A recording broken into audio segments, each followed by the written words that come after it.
watching the world around us slowly, if not less than slowly, disintegrate.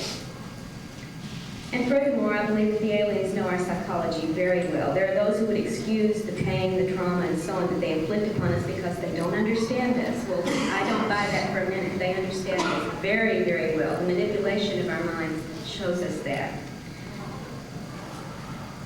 They are able to manipulate our desire for goodness and our fear of their superiority into what they hope will be an unquestioning acceptance of whatever they say, whatever they tell us, or whatever they do to us. And after all, what better way is there to gain cooperation than to tell us that these things are for our own good, to convince us we're going to benefit. Suffer now, benefit later.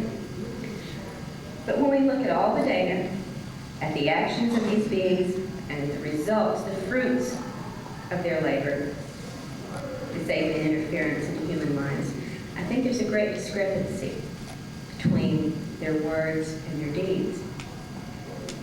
And I believe that at the core of the human and alien interaction, there is a clear pattern of deception. They deceive us in their appearances. They deceive us about our own experiences by covering up abductions with screen memories, false memories, and amnesia.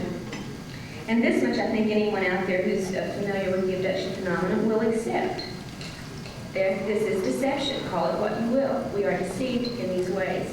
But I think there's another screen, another deceptive technique being employed, which at least I have only recently come to grasp and understand from these cases. And its implications, if proven to be true at some future point, will seriously challenge most of the abduction research that's been done up to now. I'll try to explain by tracing out this process of investigation that usually follows an abduction event. All right, knowing that something unusual has happened, you have a missing time episode, you have a light, you have something in the yard, or you have scars, etc. A person will seek out eventually a researcher, an investigator. What is consciously available is explored, what is physically confirming is explored, and in some cases then, because there is a block of memory missing, the person will seek hypnotic regressions to uncover this amnesia period. And what emerges under hypnosis is the memory of a typical abduction scenario, hitherto unremembered by the person, such as a physical exam, the taking of reproductive material, the delivery of some spiritually enlightened message, or a warning about an upcoming cataclysm, or telling the person that he's been chosen for some important mission. The person didn't remember this consciously, goes through hypnosis, and this story emerges.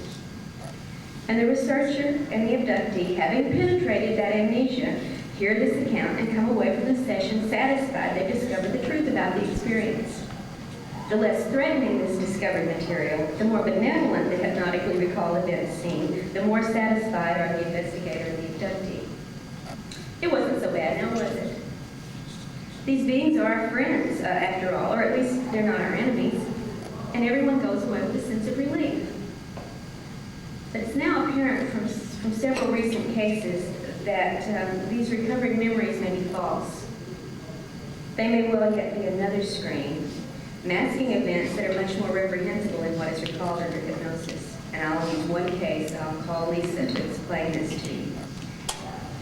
15 years ago, while driving in Southern California alone, Lisa experienced a long episode of missing time.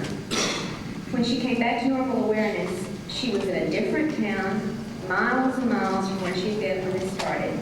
She was totally lost, and she was crying hysterically. She felt very frightened and very abandoned, and she had no idea what had happened in the last 2 hours or how she got from one town to the other. Eventually, the memory faded.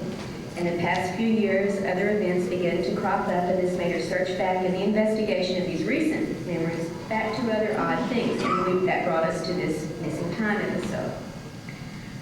She chose hypnosis to try to fill in the gap of those missing 2 hours, and she regressed to that old experience and remembered a series of events involving her abduction from her car into a spacecraft occupied by typical grays. Lisa recalled being introduced to a human-looking being with dark hair and a widow peak pattern, with very, very penetrating, mesmerizing eyes, dressed in a long robe, wearing a crown on his head. She was told that he was her father and the father. And Lisa was in awe, the love, the religious response, tears in her eyes as she relived this moment was truly genuine for Lisa. She was in the presence of something holy, something spiritual, something that she was related to. She was then taken into an auditorium-like environment where there were many graves, sort of seated like you are now, a podium sort of like I'm at here. And on this podium was a book. And Lisa was told she should read this book to her audience. She opened the book, and there were strange symbols in blue on these pages. She had no idea what they meant, and she tried to tell them she couldn't read this book.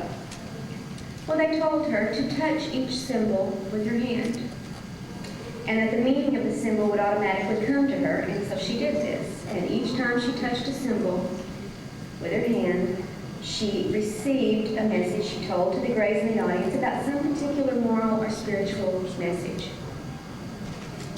All in very general terms, by the way. And Lisa felt very pleased with her own performance. She said she could sense a lot of love and acceptance from these graves who were listening to her. The next thing, however, that she remembered was being back in her car, lost and crying hysterically. Now, I think most researchers and most abductees would have stopped the session at that point, satisfied at least that the majority of the experience had been recalled, the amnesia had been lifted, and the truth recovered. But the particular hypnotist working with Lisa at this time was puzzled by something and decided to probe a little bit further. The experience had nothing frightening about it as Lisa reported it. It was spiritually uplifting. It was awe-inspiring. She felt this religious awe in the presence of this resplendent father figure. And she had read morally uplifting material from the book to this audience that loved her back. But why, then, the hypnotist wondered, was Lisa so distraught when she returned to her car? Lisa's emotional condition didn't match up with the reported experience. So the hypnotist asked Lisa to go back to just before the return to the car, backtrack just a little bit. She programmed Lisa to recall only the truth with clarity, to penetrate any remaining screens or blocks.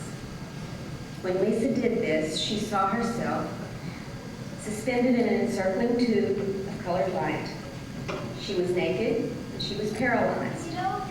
Instead of graves being around her with the dark-haired, well, she did see the dark-haired person in this also, but she saw a group of reptilian creatures surrounding her, and the dark-haired being the father standing off to one side and observing.